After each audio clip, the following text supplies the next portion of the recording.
Now that you've written your mission statement, we are going to place your idea in a broader frame. You need to understand how your product fits into the larger system, how it operates, what it depends on, and what it delivers. The next step is to map out your project type and the critical details around it. This gives you and your future teammates or investors a clear picture of how your product works in context, what constraints you are working with, and where the biggest opportunities lie. Let's start by identifying your product type. Most AI based projects tend to fall into one of these buckets: horizontal applications, tools built for a broader audience, like LLMs or research copilots for wide use, specialized agents for life or business, AI that mimics or augments a human expert, like an AI recruiter or AI paralegal. This focus on narrow but high impact domains, business applications, SaaS products where AI enhances part of the process, could be horizontal across industries or deeply vertical in one. Once you've identified your category, it's time to layer in the details that matter. First, data access.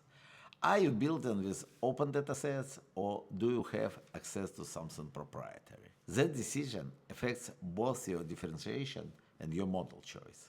Second, geography. Where are you user based? What market are you entering first? This shapes distribution strategy, regulations, and user behavior. Third, where does your product actually fit in the workflow? What tasks are you replacing, automating, or enhancing? Be specific. Fourth, ROI. What kind of return do you expect your product to deliver? How will you measure that return? And how soon do you expect to see it? And fifth, safety and data handling. If you are using third party models, how will you protect sensitive data? Think through privacy, security, and audibility from day one. I worked with a startup that aimed to simplify after school logistics for parents. The idea was solid: built a lightweight messenger so parents, school, and activity providers could stay in sync. Know when kids were picked up, what activities they were doing, and where they'd be home. The product proved real value and got strong early interest from users. But then execution slipped. The founder brought on a CTO who started building a complex messaging platform from scratch. Instead of using an open source or off the shelf tool to test quickly, they spent over a year engineering features no one has asked for yet. That's why this step matters. It is not just for you, it is for everyone who is going to help you build. When your project is clearly mapped, your team knows what you are solving, what you are ignoring, and how success will be measured. So take this seriously. It is one of the best things you can do to keep everyone on the same page. Once you've chosen your idea, the focus shifts to execution. At this stage, you create a one-two-page declaration of priorities that sets your path.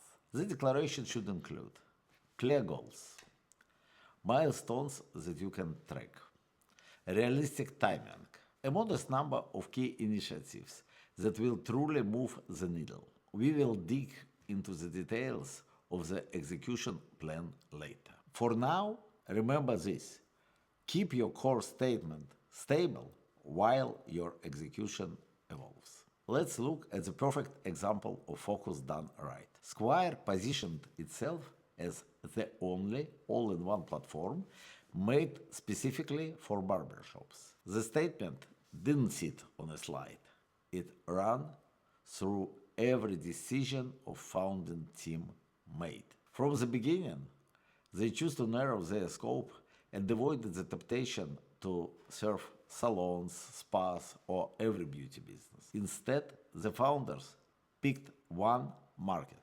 barbershops, and committed deeply. That commitment shaped everything: product design, go to market strategy, even how they spoke to customers. They mapped a clear sequence of profiles. First, scheduling.